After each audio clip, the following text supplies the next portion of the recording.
What's going on, everybody? Sean Pierce Johnson here for another edition of Stompbox Saturday, and on the stomping block today is the Pigtronix Aria Disnortion. Yes, Disnortion. Anyway, this is a really awesome sounding pedal, and its name implies a lot of what it does. Aria. It's an opera term, usually associated with singing. Well, this is a very vocal sounding distortion pedal. A really nice pedal to use if you want to, say, take a little solo or warm things up. It's got a really nice organic distortion tone to it, and it's very easy to dial in a lot of great tones with it. Because, like an amp channel, it's got volume and gain and a 3-band EQ for low, mid, and high. Bass, mid, and treble, if you like. It's really easy, like you saw at the top of the video, to dial a great, smooth, vocal-sounding solo tone. But one of the ways that I like to use this is to run it in front of a clean amp to kind of change up the character of the amp that I'm playing through. What we're going to do is we're going to put the volume up just under noon. We're going to dial back the gain considerably, sort of underneath 9 o'clock. Accentuate the lows and the highs, and we're going to scoop out some of the mid-range to give it kind of that classic American clean kind of sound. So this is what the clean channel of my orange sounds like right now, in all 3 of my pickup positions.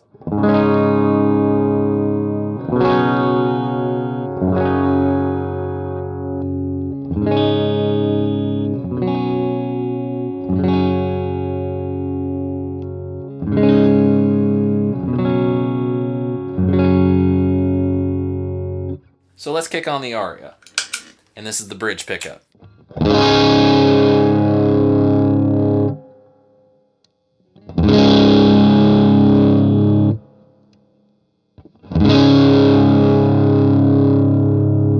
So you can hear that the sound is pretty crunchy, considerably crunchy than the clean tone that we started out with.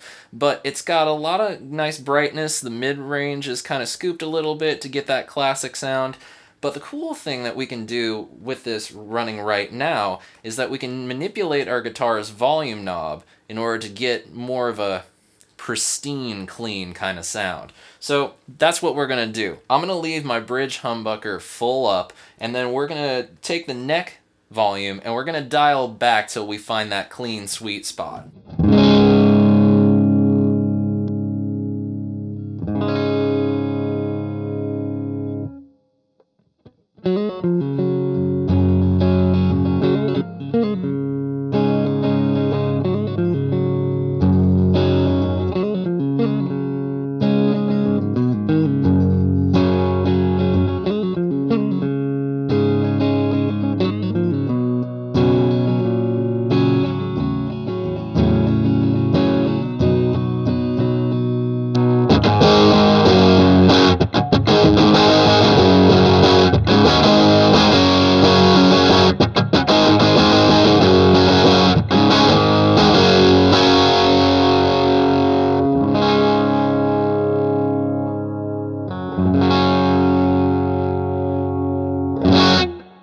It's a really great way to use the pedal if, say, you happen to be at a gig and you get thrown an amp that you're unfamiliar with or you just plain hate the sound of. It's great to have a pedal like this to stick in front of it, change up the character a little bit of the amplifier, get it something closer to the tone that you hear in your head. Of course, that's just one such way to use it. At the top of the video, we had the gain up pretty high. Well, why don't we go ahead and run this thing in front of a dirty amplifier? Because that's a great place for this pedal to live. Now, when we start out, we've got this.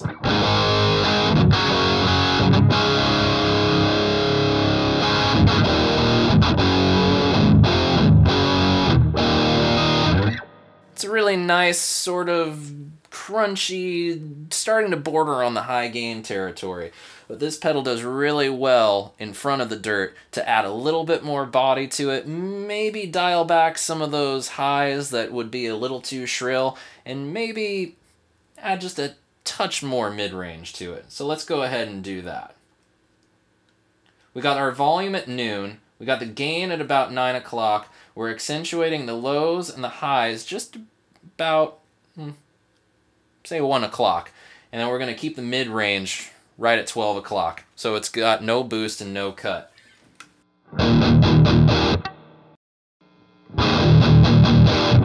You hear that?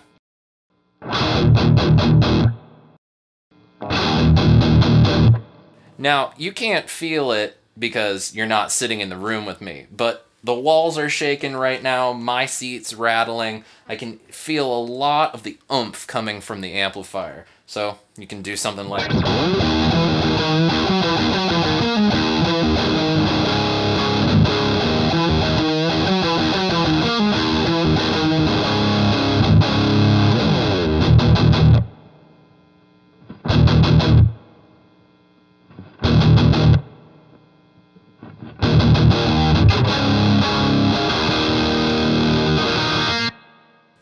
Pretty nice. But of course, we can also boost the gain in front of a dirty amplifier to give ourselves a nice solo setting. So let's go ahead and boost that mid-range, keep the lows where they are, and let's dial back the highs considerably. Let's make it kind of dark sounding.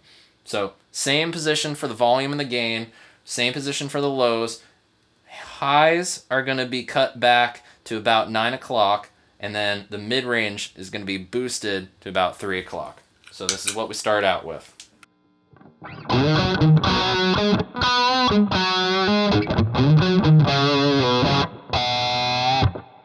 And now, the aria.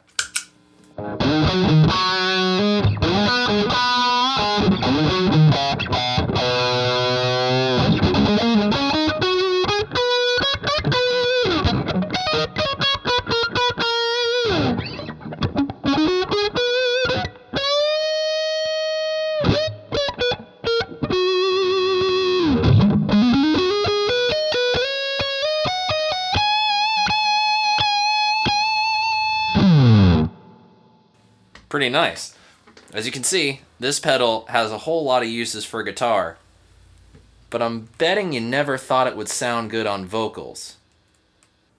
And now for something completely different. Check out who I got with me. It's Cynda Renae of Cockeyed Optimist. Thanks for being part of this. You're welcome. So, obviously this is a little different because I got a singer with me on Stompbox Saturday, and it's a little unusual for a singer to want to use pedals, isn't it?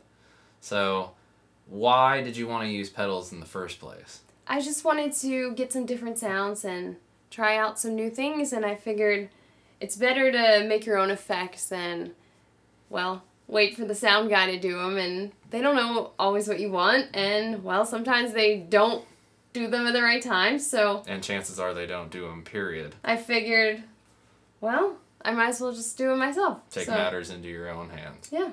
Cool. Well, what were some of the sounds that you were looking for? I definitely wanted some delays and definitely distortion. So... And you recommended that we try this one, so... And how are you liking it? I really like it. It gets... The sound I'm using it for is kind of a megaphone sound, so... I have a megaphone, but it's just clunky to carry around, you know? It's just one of those things that doesn't always fit conveniently in the tour van, does it? So I figured, this will be better, and yeah. Cool. Well, I should mention to you guys before we get started, we're using Cynda's Line 6 XDV75, the digital wireless microphone, which we love to death.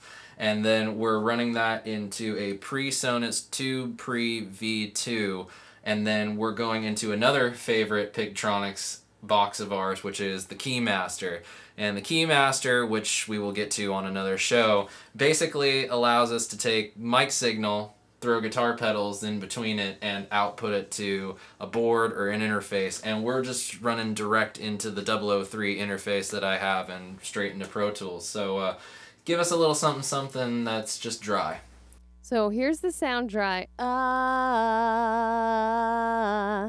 Nothing happening on there, okay? And this is kind of your megaphone sound. Now here's the megaphone.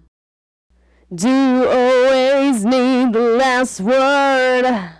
When will you be satisfied? I'm not you. No, I will not become the hide. Cool, cool. Yeah, nobody's doing that stuff, so that's Never thought. Again, it would be so much more complicated with holding a megaphone. Yeah. Out here, so. Not exactly the most convenient of performance instances. Well, And I just like the sound of this distortion. It's not ridiculous. But so. we could make it ridiculous if we wanted to. True. It's just not exactly what we're going for. Yes. All right. Well, I bet nobody ever thought to use effects on, well, at least pedal effects on... Guitar pedal effects. Yeah, guitar pedal, bass pedal effects. Now, of course, you're looking for some sounds, but, I mean, why guitar pedals specifically? I mean, there are some vocal effects out there on the market. Why not go for those? And did you try any of those? Well, I had one, and then I sold it on eBay. I just don't really... I don't know. None of the ones I've tried I've really liked. And with the guitar and bass effects, there's endless opportunities. So, I figured. Yeah, I guess, I mean, didn't we try like about 5 or 6? Yeah, I tried about 4 or 5. I only liked one, and I only kind of liked it, so. But now, I mean, the sky's the limit. Well, there we go. Bet you never thought you'd see that. This has been Cynda Renae. Thank you so much for being a part of this. And let's send it back to what you're here for. Pretty incredible. Never thought you'd hear a distortion pedal on vocals, huh? Well, that's just what me and the boys and the girl in my band like to do. We like to experiment. We like to try new things. We like to do things that we've never seen people do. And I gotta say, it's really fitting that the aria sounds good for singing. Anyway, I hope you guys have enjoyed this demo. You can check out this and more Stompbox Saturday videos on my channel. Please subscribe, and thank you for watching. I'll see you guys next week. Cheers.